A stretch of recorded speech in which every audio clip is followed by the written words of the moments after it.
ঘূর্ণিঝড় রিমালে বরিশাল বিভাগের ৬ জেলায় প্রায় ২ লাখ কৃষক পরিবার ক্ষতিগ্রস্ত হয়েছে। এদের মধ্যে প্রান্তিক, ক্ষুদ্র ও মাঝারি কৃষক ১,৭০,০০০। ঝড়ে প্রায় ২.৫ লাখ মেট্রিক টন ফসলের পাশাপাশি বিপুল পরিমাণ ক্ষতি হয়েছে প্রাণী সম্পদ খাতে। বরিশাল সদরের কাশীপুর ইউনিয়নের বাসিন্দা মোহাম্মদ আবুল হোসেন।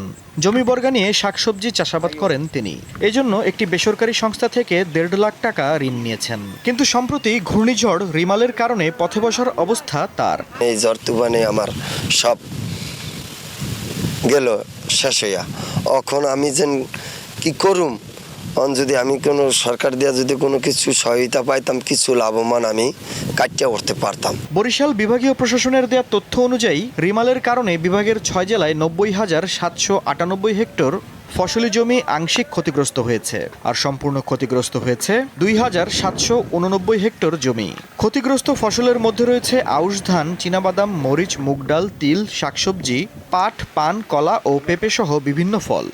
সরকার যদি কোনো কিছু আমাকে সহযোগিতা করে তাহলে আমরা একটু হারতে পারতাম। সরকার কর্তৃক ঘোষিত বিভিন্ন রকম ফসলের যে প্রণোদনা রয়েছে সেক্ষেত্রে আমরা এই ক্ষতিগ্রস্ত কৃষকদের অগ্রাধিকার তালিকা করে এই ক্ষতিটা তারা যাতে পুষিয়ে উঠতে পারে সে ব্যাপারে আমরা সচেষ্ট থাকব। শুধু ফসল হানিতেই থেমে যায়নি ক্ষয়ক্ষতি, প্রাণী সম্পদেও বেশ ক্ষতির মুখে পড়েন উদ্যোক্তারা।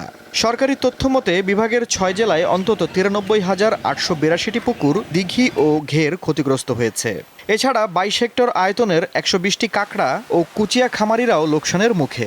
মৎস্য চাষীদের জন্য বিভিন্ন ধরনের ঋণ কার্যক্রম চলমান আছে। চাষিরা এই ব্যাংক থেকে ঋণ সহায়তা ছাড়াও সরকারের কাছ থেকে যদি উপকরণ সহায়তা পায় তাহলে চাষিরা যে ক্ষতিগ্রস্ত হয়েছে এই ক্ষতিটা চাষিরা পুষিয়ে নিতে পারবে এবং চাষিরা ঘুরে দাঁড়াতে পারবে। আমরা এটা ক্ষতি নিরূপণ করেছি, প্রায় ১১০ কোটি টাকার উপরে আমাদের এই ফসলের ক্ষয়ক্ষতি হয়েছে। উপকূল এবং নদীবেষ্টিত দক্ষিণ অঞ্চলে প্রতি বছরই হানা দেয় এ ধরনের প্রাকৃতিক দুর্যোগ। ভবিষ্যতে এ ধরনের ক্ষতি কমাতে কার্যকর পদক্ষেপ গ্রহণের পরামর্শ দেন সংশ্লিষ্টরা। দীপ্ত বার্তা কক্ষ।